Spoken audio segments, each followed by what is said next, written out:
thick and thin, enough to know that I would rather not go through life without you.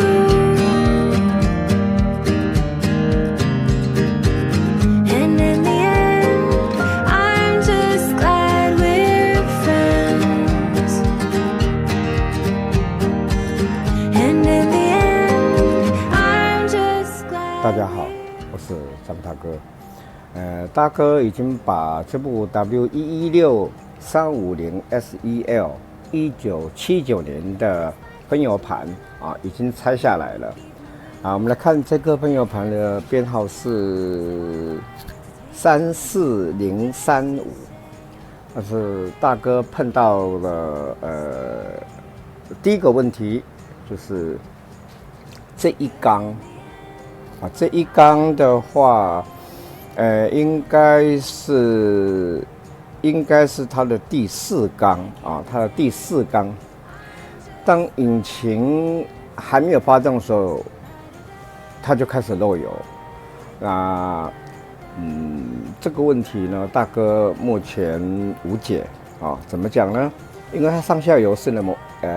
膜片已经破损了。那这一款8缸的非油盘的膜片，大哥目前也没有现货。如果从国外订的话，可能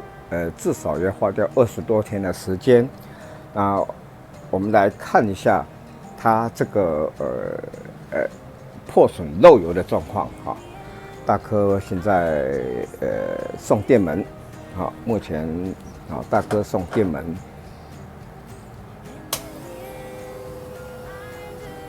我们看到这一缸一直在冒油了，关电门，它油一直冒出来，再来，大哥送电门，这代表这个膜片已经破损了，上下油室它已经打穿了那好，大哥来送电门，照正常的时候，我们这边往下压它才会出油我们看到往下压它才会出油。所以这一缸目前大哥无解了，必须要换膜片这是大哥碰到第一个问题。第二个问题呢 ，OK， 大哥把这一缸先把它锁紧把它锁紧呢，我们才能够做还没有整修之前它的测试的状况。OK， 好，大哥开电门。OK， 好，其他每一缸都是完整的它并没有再漏油了。好，大哥加油，这才是正常的。好，加油。其他缸数目前并没有漏油，但是它的出油量，大哥还会来做一次检测。大哥已经把这个第4缸这个漏油的第4缸已经把它堵塞起来了。我们来做一次这颗喷油盘还没整修之前的它的流量测试的结果是怎么样？好，我们来做1分钟全油门的流量测试。OK， 我打开电源，打开定时器，时间设定1分钟。我们有看到这个第4缸第4缸因为被大哥堵起来的，所以说第4缸目前并没有接我们只有1、2、3、5、6、7、8缸。OK， 好，时间开始。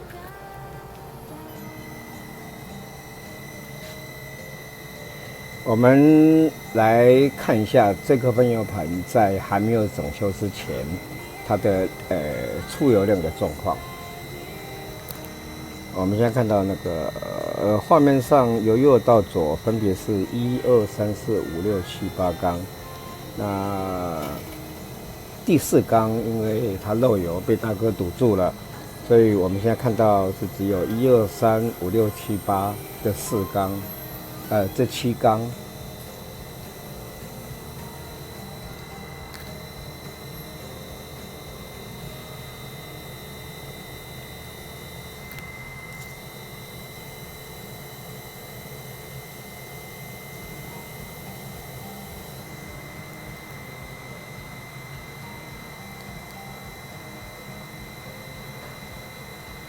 好，时间到，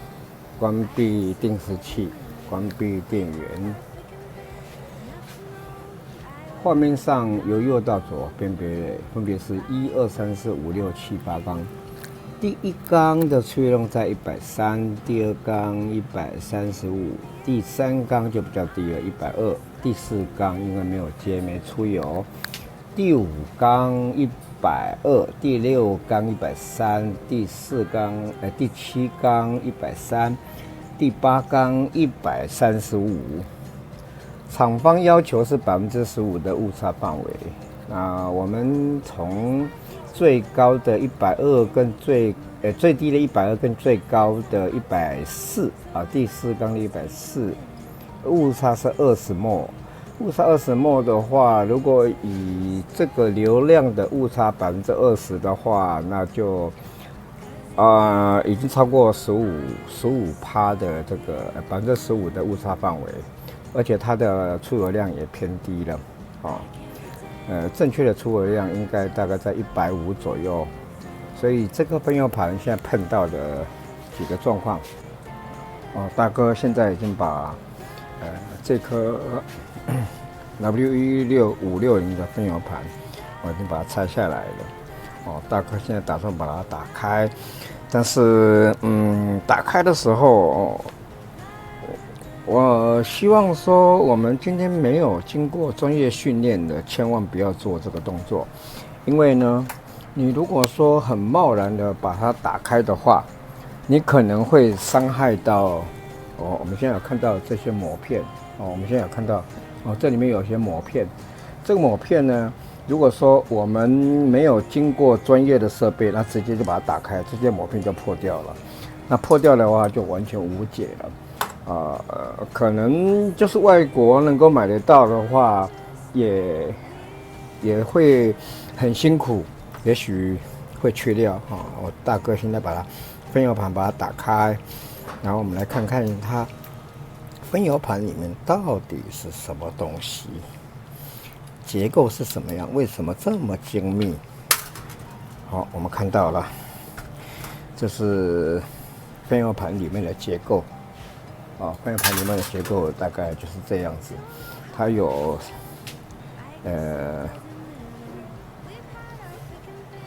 它分上下油室分上下油室呢，我们有看到这边有弹簧，那上油室有上油室的弹簧再来还有下油室，所以说等张大哥来检修之后呢，我再向各位来报告。我们来看这个下油室，这里面下油室的结构，它这一款在第一代的基喷的分油盘里面是没有弹簧那如果说第二代的话，它上面下面都有弹簧，就结构是有点不太一样。OK，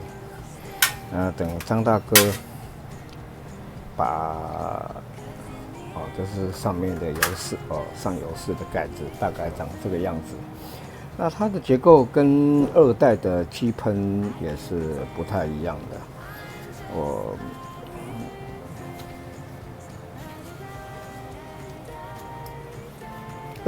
二代基喷的结构，大哥去拿一个 sample 来让大家看看。我们现在看到这个是二代基喷6缸的分油盘的下座那它当然这个地方都是有油封，那下面是有弹簧，那它的上座它的下座在这个地方这是它的这是它的下座，那它的上座在这个地方。比如说这颗是6缸的，6缸分油盘的下座这是6缸分油盘的上座，它上下都有弹簧，而且它结构跟我们一代基喷的是不一样的我手边看到这是一代基喷，这是二代基喷的，这个呢就是4缸的下座一个4缸，一个6缸，2代气喷的喷油盘上下座都有弹簧。我们再来看一下，这是大哥的备品，这喷油盘的备品就大概在这个地方。有缺料件的时候呢，我就只好从这些旧品上面去拆这些料件，比如说抹片这有破损的，然后还有其他相关的东西，这就是大哥的宝贝你看这个也是有破损的抹片抹片这边也是有破损的抹片，那其他的这是大哥的百宝箱。我们现在言归正传言归正传。底座大概看过了，因为这个更细的东西，大哥其实也没那么多时间，那只是刚好利用这个机会，把这个 V8 的这颗喷油盘大哥必须要整理，然后把它拆下来让大家了解，大概它有什么样的神秘的地方。大哥把这个抹片拆下来了，我们来看看。大哥已经做标示，这个是 V8 的这个喷油盘的抹片我们看这个抹片这个地方的第4缸这个地方，大哥用白笔标示的，中间有圆圈有一个横向的一个裂缝。那现在问题就来了，因为大哥手上没有这个一袋的这个抹片，这真的麻烦了。我们大家要看清楚吗？就是中间那个漏光的那个东西，就是因为这样子造成我们第4缸一启动就漏油。大哥现在想办法赶快从国外订吧。